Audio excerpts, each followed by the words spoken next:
હરે કૃષ્ણ. અમારી આ YouTube channel Sahadev Nakul દાસ, હું આપ સૌનું સ્વાગત ને અભિવાદન કરું છું. બહુ એક સુંદર લીલા કરે છે શ્રી કૃષ્ણ.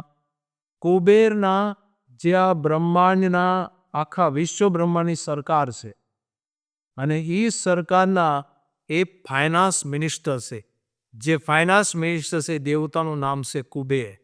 આપણે કોઈ પણ ધનવાન હોય તો આપણે ઉપમા દઈશું કે ધન કુબેર. કુબેરની ઉપમા દેવાય કે કુબેર આ સંસારના સૌથી ધનવાન વ્યક્તિ છે અને આખા વિશ્વ બ્રહ્માંડના ફાઇનાન્સ મિનિસ્ટર છે. દેવતાઓને પણ એમની પાસેથી લક્ષ્મી લેવી પડશે જ્યારે કાર્ય કરવાના હોય છે. તો એમના બે પુત્રો હતા, નળકુંવર અને મણિગ્રીવ. એ બંને એકવાર કૈલાસમાં મંદાકિની નદીમાં સ્નાન કર્યા હતા. અપસરાઓ એક ધનવાન વ્યક્તિના પુત્ર એટલે સ્વાભાવિક ધનનો અત્યંત મદ અને અહંકાર હતો એમને.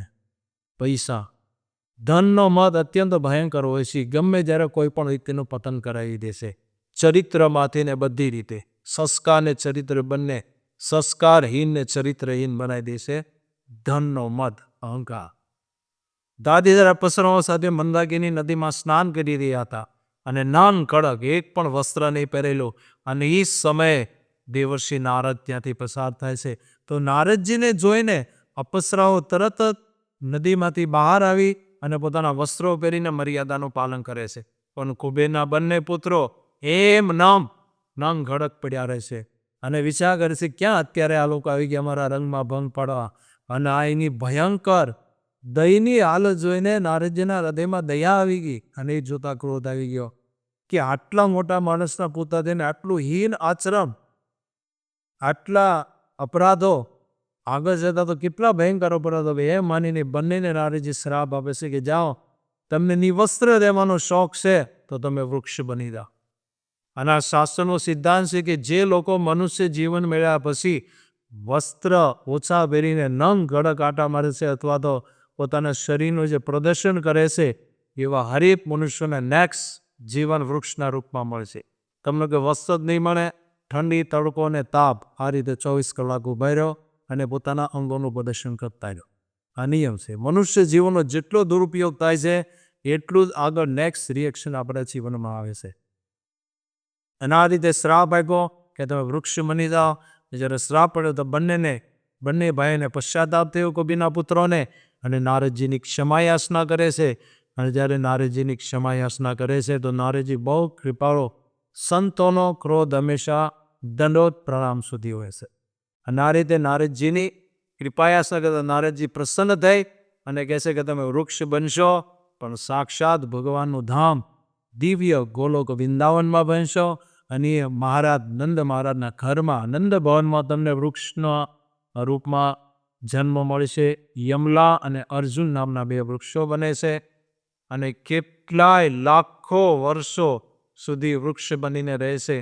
અને ત્યારે આજે આ ભગવાન દામોદર જે યશોદા મૈયાથી બંધાયેલા છે, એ થોડાક એ ખાંડણીયાને ચાલે છે તો ખાંડણીઓ આડો પડી જાય છે અને બે વૃક્ષો હોય છે, એક આબ જેવું, અને બે વૃક્ષોની વચ્ચેથી ભગવાન કૃષ્ણ પસાર થઈ જાય છે.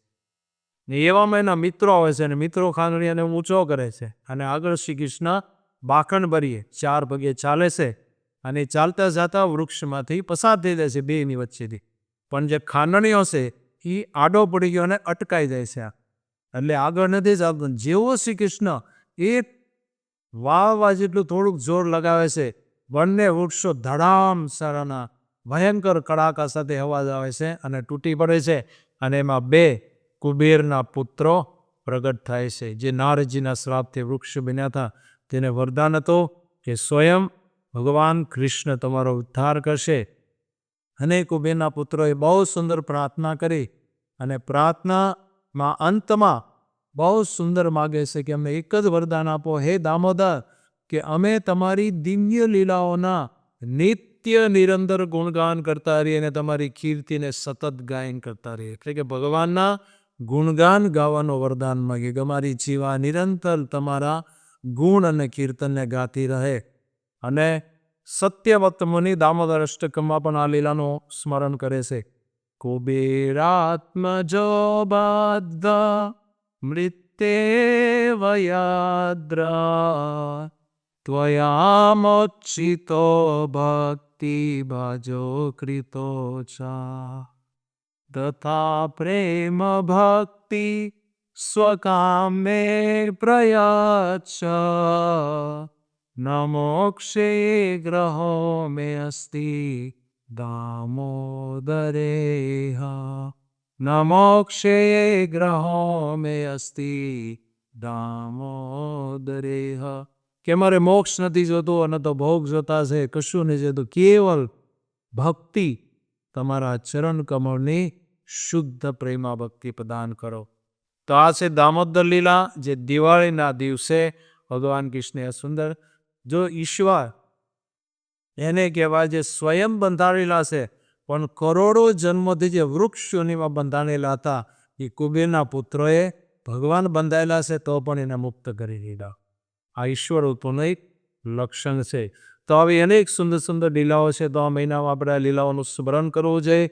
અનંતમાં સારી છે કે આખો આ કાર્તિક મહિનો ઉત્સવનો મહિનો છે, તપસ્યાનો મહિનો છે, ત્યાગનો મહિનો છે અને ઉર્જા પ્રાપ્ત કરવાનો મહિનો છે, જેનાથી ભગવાન કૃષ્ણ અને રાધારાની પ્રસન્ન થાય છે અને આપણે એમની કૃપાના પાત્ર બનીએ છીએ.